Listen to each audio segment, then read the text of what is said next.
Welcome back to the Daily Facts. So today we're going to be talking all things Peter Strzok. Well, he has a book out and we have to get into that. So yeah, he's promoting his book. He's out there promoting his upcoming book called Compromise.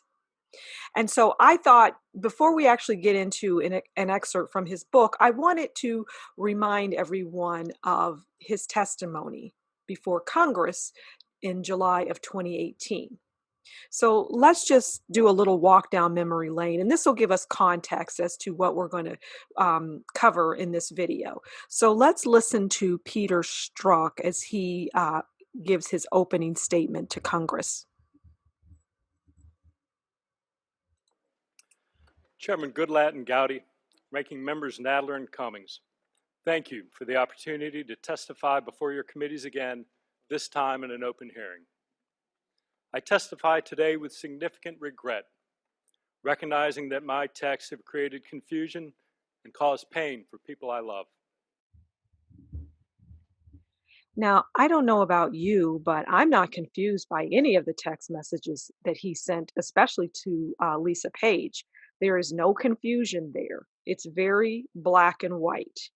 But let's keep going. Certain private messages of mine have provided ammunition for misguided attacks against the FBI, an institution that I love deeply and have served proudly for over 20 years. Now, I would argue that he doesn't love them deeply, because if he did, he would not have dragged them through the mud in the way and manner in which he did. It's disgraceful, the things that he did on government property, namely that cell phone that he was texting to Lisa with back and forth with Lisa Page. But let's keep going. I'm eager to answer your questions, but let me first address those much discussed texts. Like many people, I had and expressed personal political opinions during an extraordinary presidential election. Now, I would suggest that they were more than just expressing personal opinion. I would suggest that he was back and forth with all sorts of people trying to figure out how to pull President Trump out of office, get rid of President Trump. I think that was the motive, but let's keep going. Many contained expressions of concern for the security of our country, opinions that were not always expressed in terms I'm proud of. But having worked in national security for 2 decades and proudly served in the U.S. Army, those opinions were expressed out of deep patriotism and an unyielding belief in our great American democracy. Did you hear that? Or was it just me? Did he say patriotism? Because when I think of patriotism, I think of, a love of country, respecting and taking care of country. I think that what was done here was the complete opposite of that. You didn't like who was elected, and you were doing everything you could to remove him. At times, my criticism was blunt, but despite how it's been characterized, it was not limited to one person or to one party. Yes, it was. It was limited to President Trump. Then and now, President Trump. I criticized various countries and politicians, including Secretary Clinton, Senator Sanders, then candidate Trump, and others. Well, you didn't try to remove Hillary Clinton or Bernie Sanders from office, so there's a difference there. Your goal was to remove President Trump from office. He won, and the goal was to get him the heck out of there. You didn't do that to Hillary Clinton. As a matter of fact, you did the opposite when those text messages, or I'm sorry, those emails, I think there were actually text messages included, but namely emails that Hillary Clinton had and that anybody and their mother could access because she had an open server. So information, confidential, highly confidential, top secret, things like that were leaked. And I did a quick little video on James Comey talking about that very thing. You can find that on the Daily Facts. It's actually right here. because he doesn't seem to think he's under investigation, even though he was part of the whole uh, crossfire hurricane, Russia, Russia, Russia. But I digress somewhat. So let's get back into Peter Strzok. But let me be clear, unequivocally and under oath, not once in my 26 years of defending our nation did my personal opinions impact any official action I took. Do you believe that? This is true for the Clinton email investigation, for the investigation into Russian interference, and for every other investigation I've worked on. Again, James Comey came out and outlined how the prosecution could, in fact, prosecute Hillary Clinton, and then went on to say no reasonable prosecutor would prosecute this. I'm paraphrasing here, of course. It's ludicrous on its face. But let's keep going with Peter Strzok, because we're not here to talk about Comey today. It is not who I am, and it is not something I would ever do, period. I understand that my sworn testimony will not be enough for some people. After all, Americans are skeptical of anything coming out of Washington.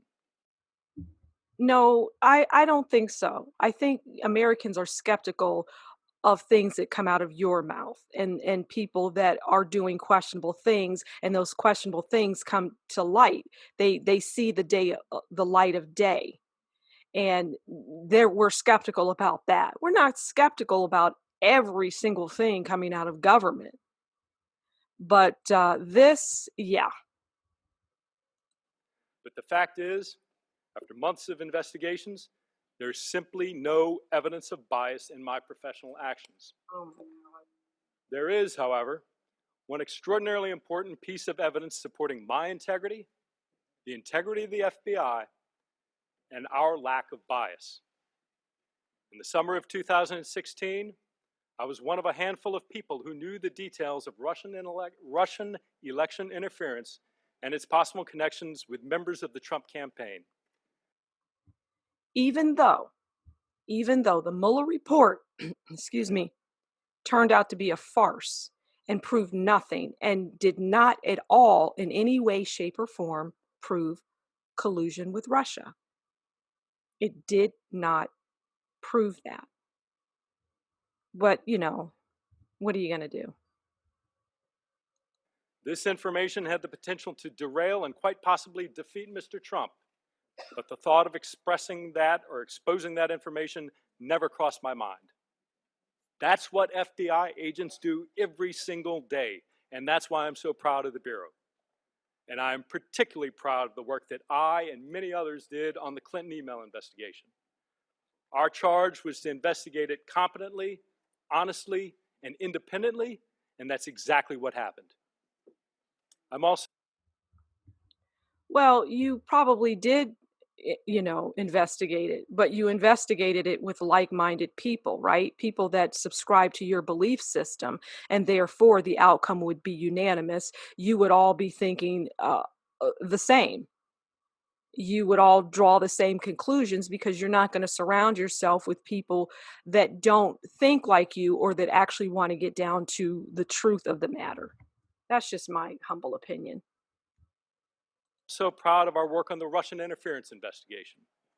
This is an investigation into a direct attack by a foreign adversary. And it is no less so simply because it was launched against our democratic process rather than against a military base.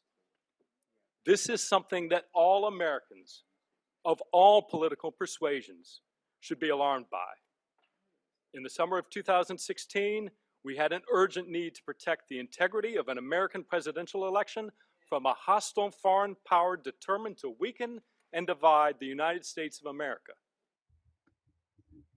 I would suggest what we should be alarmed by is a bad dossier, text messages between you and, as President Trump likes to call it, your lover, Lisa Page, and how he's not going to win. He's not going to win. You're not going to let that happen. I'm paraphrasing. Those aren't his exact words, but you get the idea.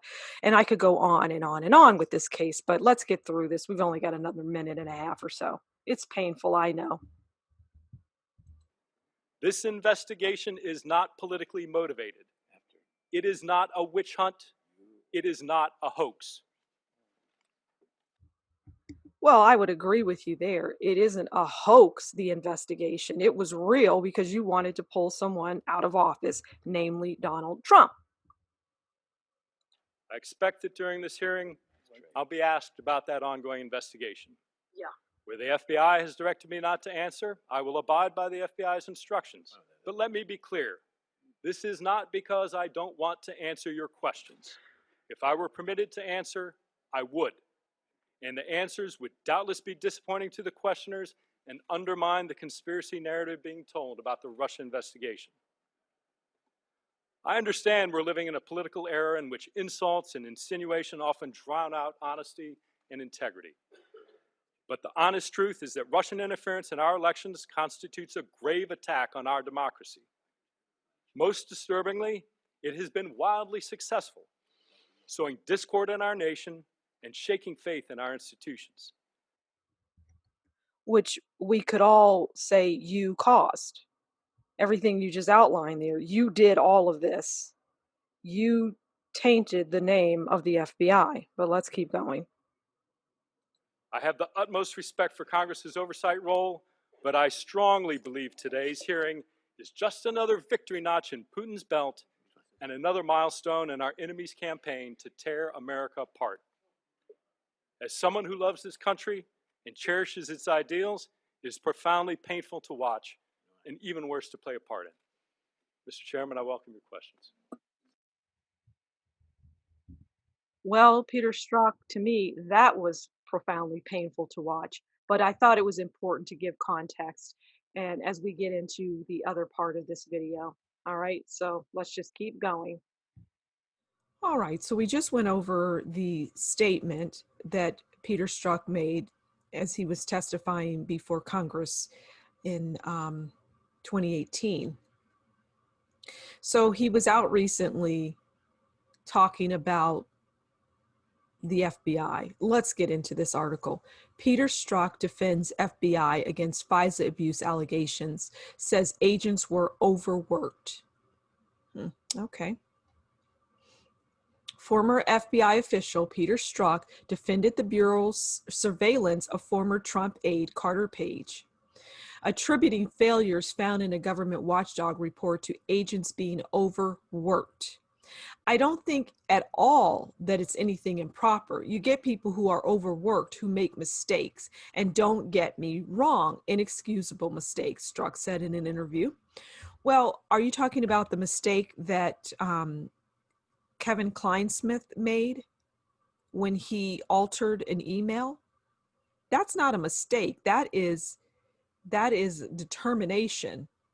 That is outright illegal, especially for something that he wanted to do, which was to get a FISA, and they successfully did that. Strzok, the former FBI deputy chief of counterintelligence, was asked about a Justice Department Inspector General's report that blasted the FBI for a series of errors and omissions in applications for Foreign Intelligence Surveillance Act, FISA, warrants against Carter Page. Well, we all know how that ended and the abuse, and how, once again, Carter Page was dragged for months and years. The IG found 17 significant errors in the FISA applications, including omission of exculpatory evidence and failure to investigating information in the infamous Steele dossier. And we all know that Steele dossier was a hot mess. Strzok oversaw the Trump-Russia investigation, dubbed Crossfire Hurricane, and drafted the paperwork that authorized opening the probe on July 31st, 2016. Yes, he did. He also lobbied aggressively to obtain the initial FISA warrant against Page, which was granted on October 21st, 2016, and which was the beginning of the end for that poor guy. Strzok sent an email on October 14, 2016, entitled Crossfire FISA, suggesting that that then FBI Deputy Director Andrew McCabe needed to contact the Justice Department to help authorize the FISA.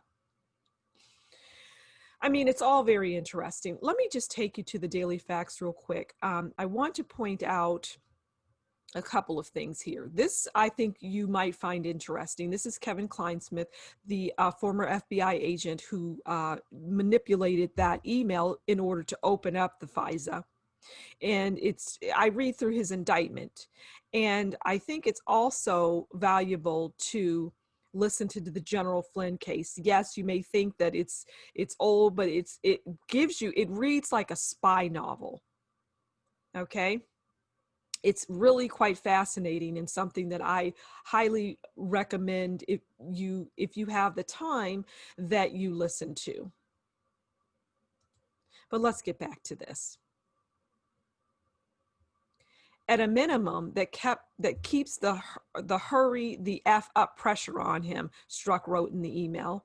The IG faulted the FBI for relying heavily on the unverified Steele dossier in the FISA application, and the Steele dossier has fallen apart before our very eyes.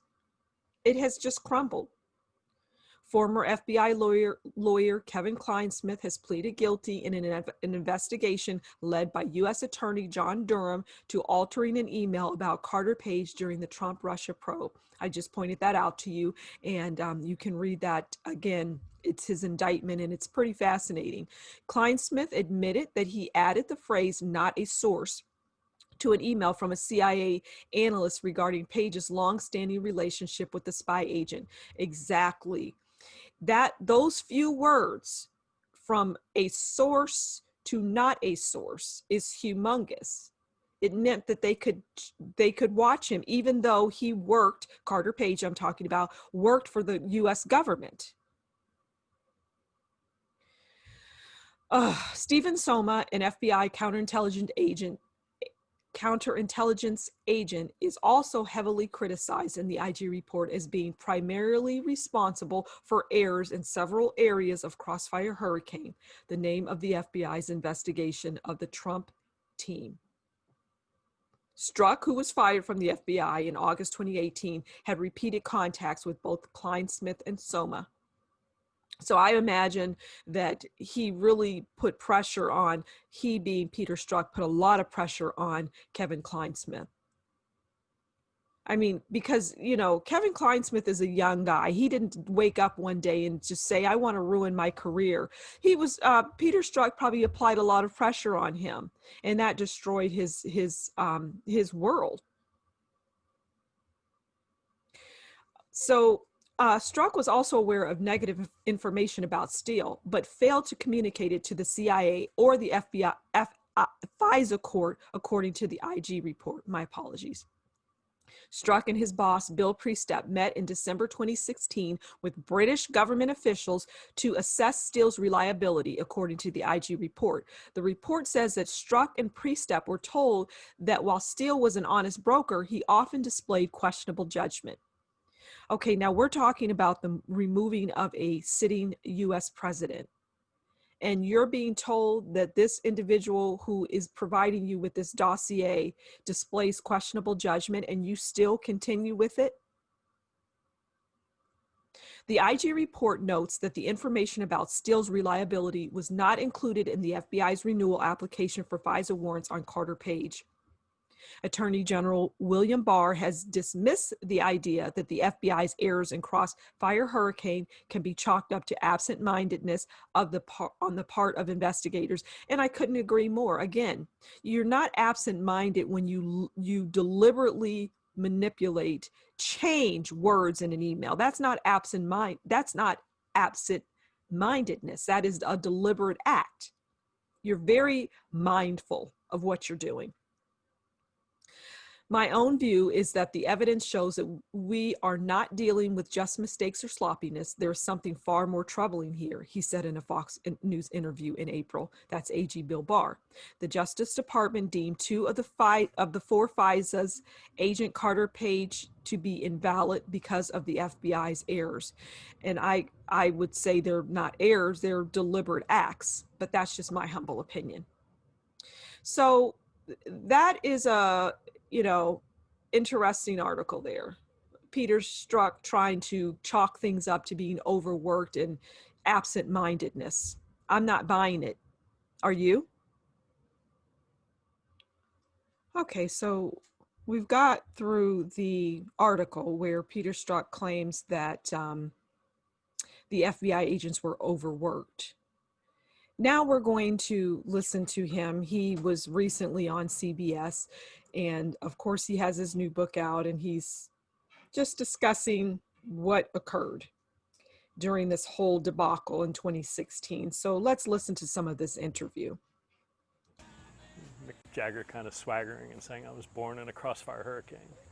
Kind of thought, it's a pretty good name. Attorney General William Barr has said Crossfire Hurricane was based on a very thin, slender reed. In his new book, Compromised, Strzok describes exactly what that reed was. George Papadopoulos at the time was a very young foreign policy advisor to the Trump campaign.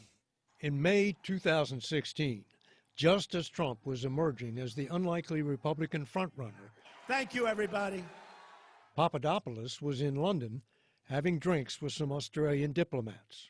Papadopoulos told him that somebody on the Trump campaign had received an offer that said the Russians had material that would be damaging to Hillary Clinton and to Obama, and they offered to coordinate the release of that information in a way that would help the Trump campaign. Now, George Papadopoulos would probably tell you differently, and I'm not going to go into that now, but that turned out to be somewhat of a sham as well. And I think George Papadopoulos ended up serving a couple of weeks in jail. I don't even think he went to prison. I think he just stayed in a detention center. But let's keep listening. The Australians didn't make much of it until Trump made this appeal about Hillary Clinton's emails. Russia, if you're listening, I hope you're able to find the 30,000 emails that are missing. Those Australian diplomats heard that and contacted the FBI. When they saw that statement by Trump, that triggered the memory of the conversation they had with Papadopoulos. So Donald Trump, with his own words, brought this investigation down on himself? According to what the foreign government told us, yes. Well, I find that to be just disingenuous. No, that statement. Okay, let's keep going. Give me the theory of the case when you opened this investigation. Russia had offered to assist electing someone to be president of the United States. From an intelligence perspective, I can't think of anything more significant. Strzok identified 4 suspects in the Trump campaign: Papadopoulos, Carter Page, Paul Manafort, and Michael Flynn. Now we have to pause here because we know that Carter Page, we just read that piece from CBS about them, Kleinsmith manipulating an email in order to get a FISA on Carter Page. Carter Page was an agent for the United States government. Paul Manafort, he wasn't even charged and ultimately convicted of anything related to the campaign. It was fraud, I believe, in mortgage fraud. I do believe.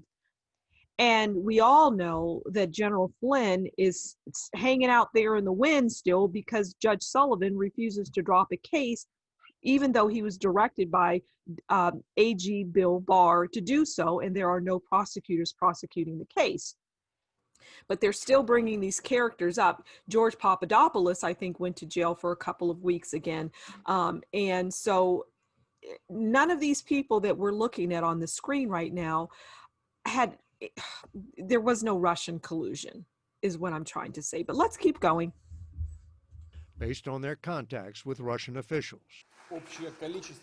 That's Flynn, a retired lieutenant general who would become President Trump's first national security advisor, seated next to Vladimir Putin at a 2015 dinner in Moscow.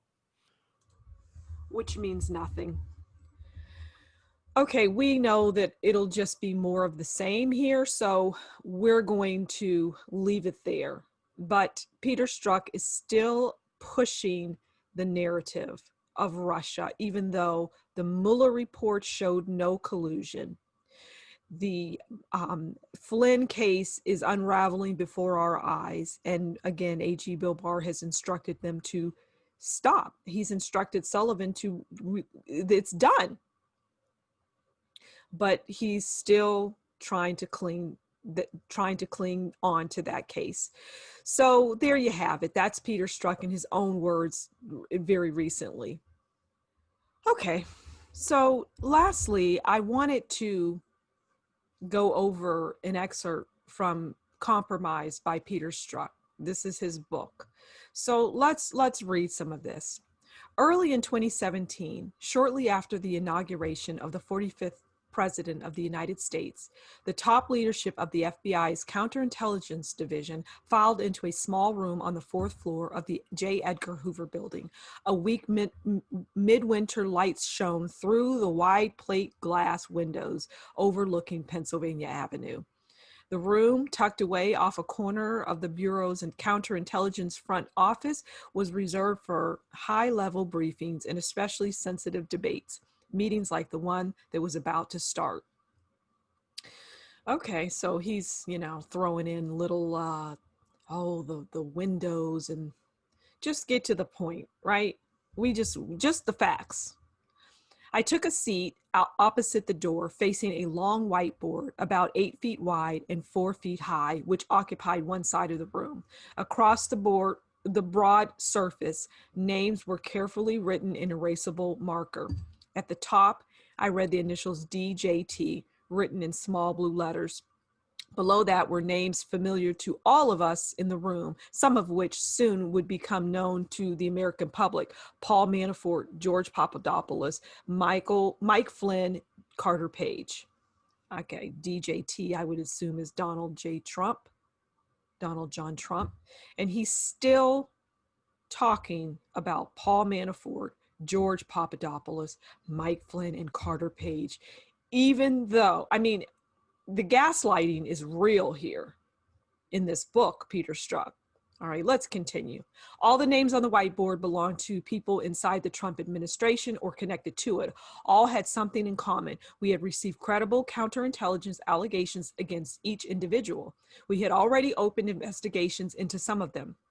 There were other names on the board as well, belonging to people for whom we didn't have open cases, although by regulation we had more than enough evidence to do so. Opening those cases was the subject of ongoing debate, a back and forth that sometimes grew heated. Okay, just like any other book of, one might say, propaganda, you throw in crumbs like that where you're not going to tell anybody who these so-called other people that you could have investigated. You're not going to reveal that. You're revealing names of people that are already out there that have been proven to have had nothing to do with any Russia investigation, but you're still throwing that out there.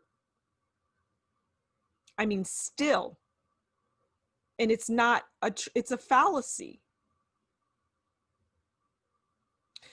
Let's see here. What else do we want to read? The stress and uncertainty of the past several months weighed heavily on all of us. I was proud of how our team had responded to the pressure. We maintained our professionalism and confidentiality, keeping a quiet discipline as we went about the unprecedented task at hand. Well, just a moment ago, you said that people were overworked. But here you're saying that you were proud of your team and how they responded to the pressure. Before you were trying to tell us that being overworked caused errors like the Kevin Kleinsmith changing of a text, or not, changing of an email rather.